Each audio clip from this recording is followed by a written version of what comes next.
going to talk some more about the subject of knowledge. What we've established basically up to this point is that God is the source of knowledge. And if you want to get smart, you get closer to God. Go to the 7th chapter of Ecclesiastes. Ecclesiastes chapter 7 verse 12. It says, "For wisdom is a defense, and money is a defense. But the excellence of knowledge is that wisdom gives life to those who have it." The excellency of knowledge is that wisdom gives life to those who have it. You could think about that one for quite a while. Alright, and the next one we're going to go to is Proverbs 22, and verse 12 says, "The eyes of the Lord preserve knowledge, and he overthrows the words of the transgressor." The eyes of the Lord preserve knowledge. The Amplified Version says, "The eyes of the Lord keep guard over knowledge and him who has it." So, if you have knowledge, which you got from God, that knowledge, God takes that and uses that to protect you and keep you safe. But someone who rejects knowledge, they're not going to last. And this sort of brings up a point. We talked about this at some point along the way about fretting not because of evildoers. This is part of the reason, and you see this all the way through the Bible, especially in Proverbs and Psalms and Ecclesiastes and those kinds of places.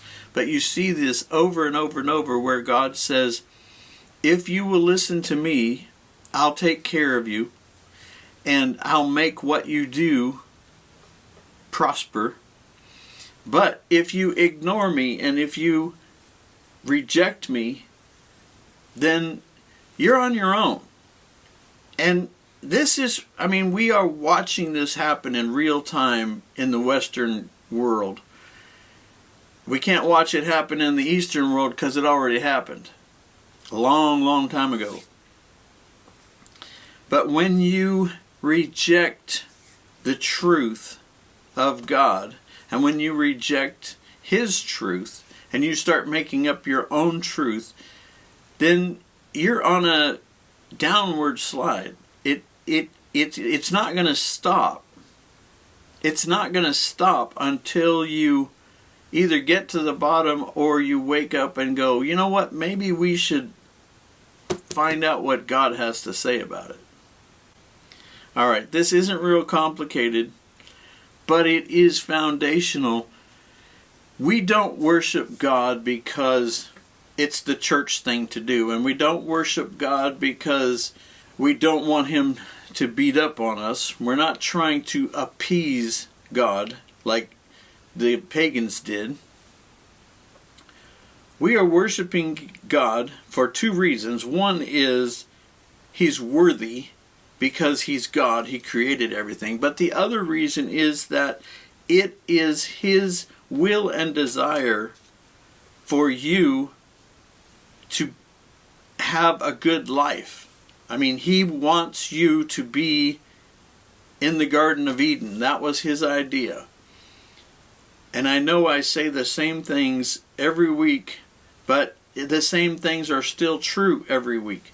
God's will is for you to be in the Garden of Eden, having everything you want to eat and doing whatever you want to do. Just don't do this one thing. Right? So, that's God's will. That's what God wants. And the more that we spend our time trying to worship a pagan God who we think is giving us cursings and blessings, and he's gonna give us the trials of Job to teach us something. If you want to go through trials, if you think you're going to learn more by doing that, knock yourself out.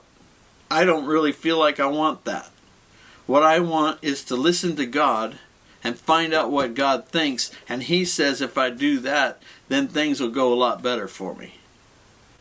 That's a lot better than getting beat up and stomped by God to teach me what I should have learned by looking in the Bible and talking to Him about it.